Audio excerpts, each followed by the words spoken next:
Há lugares em que o silêncio deveria ser absoluto, mas ao invés disso, ele sussurra.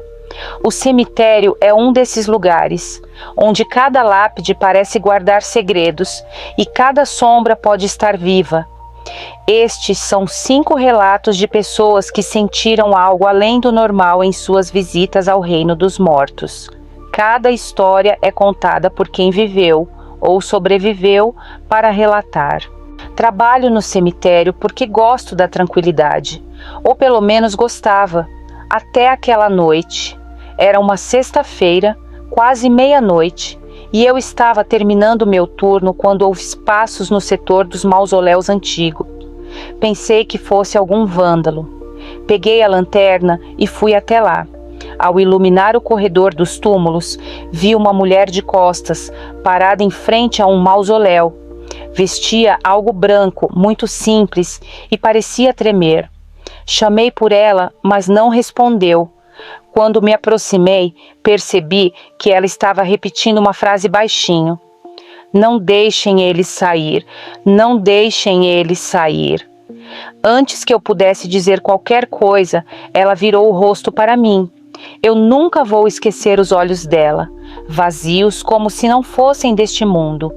Ela apontou para dentro do mausoléu e a porta de ferro começou a ranger sozinha. Fiquei congelado.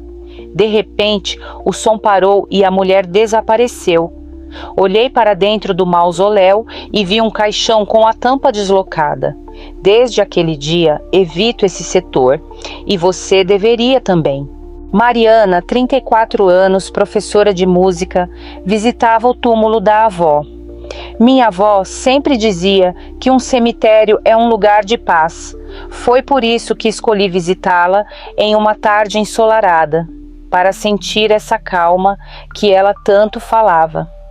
Mas o que encontrei foi o oposto. Enquanto estava ajoelhada, na frente da lápide dela, ouvi um canto suave. Era uma melodia infantil, quase como uma cantiga de ninar. Olhei ao redor, mas não havia ninguém. O som vinha de uma parte mais antiga do cemitério, onde as lápides estavam cobertas de musgo. Decidi seguir o som. Ao chegar lá, vi uma menina sentada em um banco, cantando. Seus cabelos eram longos e desgrenhados, e ela segurava um ursinho de pelúcia. Fiquei com pena dela e perguntei se estava perdida. Ela não respondeu, só apontou para uma lápide pequena. Quando me aproximei para ler o nome, senti uma brisa gelada e o canto parou. Ao olhar novamente para o banco, a menina havia desaparecido. O que me assustou mais foi o que estava escrito na lápide. Maria Eduarda, 7 anos, 1980, 1987. Desde então, evito cantar para meus alunos. Joaquim, 45 anos, coveiro. Há algo que os vivos não sabem. A terra nunca esquece. Uma noite, enquanto cavava uma nova sepultura, comecei a sentir algo estranho. A pá parecia mais pesada, como se algo estivesse puxando a ferramenta. Continuei cavando, pensando que era só cansaço, até que algo gelado encostou no meu tornozelo. Soltei um grito e pulei para fora do buraco. Quando olhei para baixo, vi algo que parecia uma mão saindo da terra. Estou imaginando coisas, pensei. Voltei a cavar, mas dessa vez com mais pressa. Então, algo agarrou meu tornozelo de novo, e dessa vez não era imaginação, era uma mão, fina, com unhas quebradas, que saía do solo. Larguei tudo e corri para a capela do cemitério. Na manhã seguinte, o buraco estava coberto, como se ninguém tivesse tocado nele. Mas a sepultura que eu estava abrindo não era para um enterro novo. Era para alguém que, aparentemente, não queria ser desenterrado. Clara, 21 anos, estudante de fotografia. Eu estava trabalhando em um projeto de faculdade sobre a passagem do tempo. Decidi fotografar um cemitério à noite, pensando que as velas e as sombras dariam um ar melancólico às imagens. Enquanto fotografava, percebi uma figura andando entre as lápides.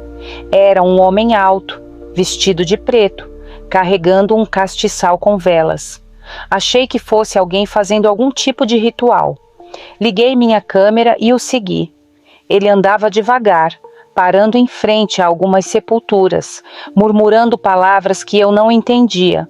Quando tentei me aproximar mais, tropecei em uma raiz e caí.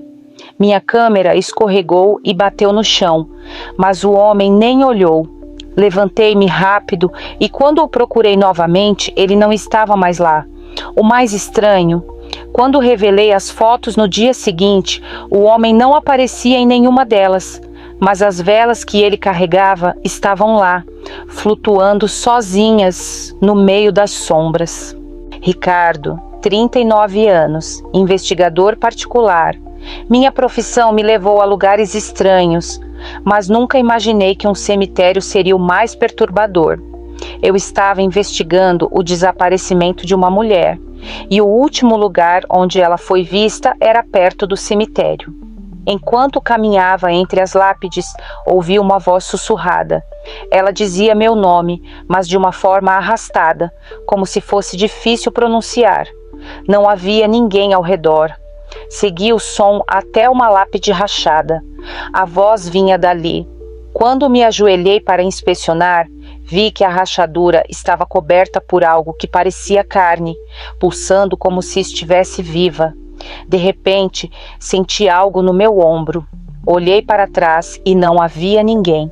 Quando voltei a olhar para a lápide, a rachadura estava fechada, como se nunca tivesse existido. A mulher desaparecida foi encontrada dias depois, mas morta e enterrada no mesmo cemitério. Adivinhe onde? Exatamente debaixo da lápide que sussurrou meu nome. 5 vozes, 5 histórias e cada uma delas ecoa um aviso. O cemitério não é só um lugar de descanso. Às vezes, os mortos têm mais a dizer do que os vivos podem suportar ouvir.